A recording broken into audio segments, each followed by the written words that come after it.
নমস্কার সকলকে। গল্পের শব্দ চ্যানেলে আপনাদের সকলকে স্বাগত। আজকের গল্প টুনটুনি ও রাজা। এক রাজার বাগানের কোণে টুনটুনির বাসা ছিল। রাজার সিন্ধুকে টাকা রোদে শুকাতে দিয়েছিল। সন্ধ্যার সময় তার লোকেরা তার একটি টাকা ঘরে তুলতে ভুলে গেল। টুনটুনি সেই চকচকে টাকাটি দেখতে পেয়ে তার বাসায় রেখে দিয়ে এলো আর ভাবল, ইস, আমি কত বড়লোক হয়ে গেছি। রাজার ঘরে যে ধন আছে, আমার ঘরে সে ধন আছে। তারপর থেকে সে খালি এই কথাই ভাবে আর বলে, রাজার ঘরে যে ধন আছে, টুনটুনির ঘরেও সেই ধন আছে। রাজা তার সভায় বসে সে কথা শুনতে পেয়ে জিজ্ঞেস করলেন, হ্যাঁ রে, পাখিটা কি বলছে রে? সকলে হাত জোড় করে বললে, মহারাজ, পাখি বলছে আপনার ঘরে যে ধন আছে, ওর ঘরেও নাকি সেই ধন আছে। শুনে রাজা খিলখিল করে হেসে বললেন, দেখ তো ওর বাসায় কি আছে। তারা দেখে এসে বললে, মহারাজ, বাসায় একটি টাকা আছে। শুনে রাজা বললেন, সে তো আমারই টাকা, নিয়ে আয় সেটা। তখনই লোক গিয়ে টুনটুনির বাসা থেকে টাকাটি নিয়ে এলো।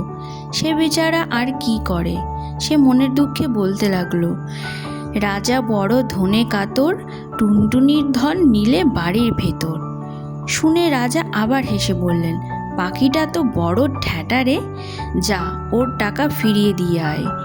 টাকা ফিরে পেয়ে টুনটুনির বড় আনন্দ হয়েছে। তখন সে বলছে, রাজা ভারী ভয় পেল, টুনটুনির টাকা ফিরিয়ে দিল। রাজা জিজ্ঞেস করলেন, আবার কি বলছে রে? সভার লোকেরা বলছে যে মহারাজ নাকি বড্ড ভয় পেয়েছেন, তাই ওর টাকা ফিরিয়ে দিয়েছেন। শুনে মহারাজ তো বেজায় রেগে অস্থির, বললেন, কি এত বড় কথা, আনতো ধরে ব্যাটাকে ভেজে খাই।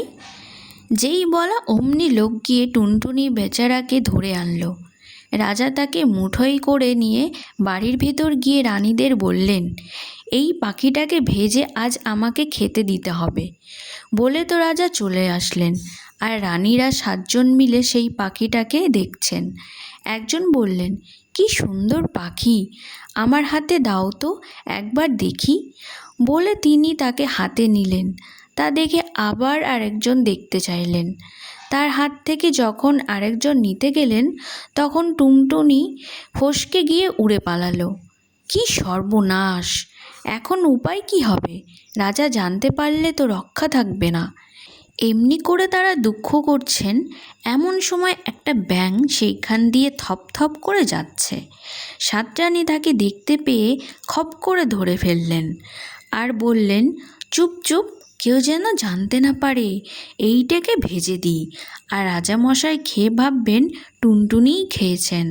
সেই ব্যাঙটার ছাল ছাড়িয়ে তাকে ভেজে মহারাজকে দিয়ে তিনি খেয়ে ভারী খুশি হলেন। তারপর খাওয়া সেরে সবে তিনি সভায় গিয়ে বসেছেন আর ভাবছেন, এবারে পাখির বাছাকে জব্দ করেছি। অমনি টুনটুনি গাছের ওপর থেকে বলে উঠল, বড় মজা, বড় মজা, রাজা খেলেন ব্যাঙ ভাজা। শুনেই তো মহারাজ লাফিয়ে উঠলেন। তখন তিনি থুতু ফেলেন, ওয়াক ওয়াক করেন, আরও কত কি করেন। তারপর রেগে বললেন, সাতরানীর নাক কেটে ফেলো।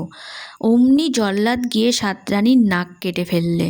তা দেখে টুনটুনি বললে, এক টুনিতে টুনটুনালো, সাতরানীর নাক কাটালো। তখন রাজা বললেন, আন ব্যাটাকে ধরে, এবার গিলেই খাবো, দেখি কেমন করে পালাই। টুনটুনিকে ধরে আনলে। রাজা বললেন, জল আন। জল এলো। মহারাজ মুখ ভর্তি জল নিয়ে টুনটুনিকে পুরোই গিলে ফেললেন। সবাই বললে, এবারে পাখি জব্দ হয়েছে। বলতে না বলতেই মহারাজ ভক করে মস্ত একটা ঢেকুর তুললেন। সভার লোক চমকে উঠল, আর টুনটুনি সেই ঢেকুরের সঙ্গে বেরিয়ে উড়ে পালিয়ে গেল। রাজা বললেন, গেল গেল, ধর ধর। অমনি 200 লোক ছুটে গিয়ে আবার বেচারাকে ধরে আনলো। তারপর আবার জল নিয়ে এলো, আর সিপাহী এসে তলোয়ার দিয়ে রাজামশাইয়ের কাছে দাঁড়ালো। টুনটুনি বেরোলেই তাকে দুটুকরো করে ফেলবে। এবার টুনটুনিকে গিলেই মহারাজ দুই হাতে মুখ চেপে বসে থাকলেন, যাতে টুনটুনি আর বেরোতে না পারে। সে বেচারা পেটের ভেতরে গিয়ে ভয়ানক ছটফট করতে লাগলো। খানিক বাদে মহারাজ ওই নাক ছিটকিয়ে বললেন, ওয়াক! এমনি টুনটুনিকে শুদ্ধ তার পেটের ভেতর সকল জিনিস বেরিয়ে এলো। সবাই বললে, সিপাই সিপাই, মারো মারো, পালালো। সিপাই তাতে থতমত খেয়ে তলোয়ার দিয়ে যেই টুনটুনিকে মারতে যাবে, অমনি সেই তলোয়ার টুনটুনির গায়ে না পড়ে রাজামশাইয়েরও নাকে পড়ল। রাজামশাই তো ভয়ানক চেঁচালেন।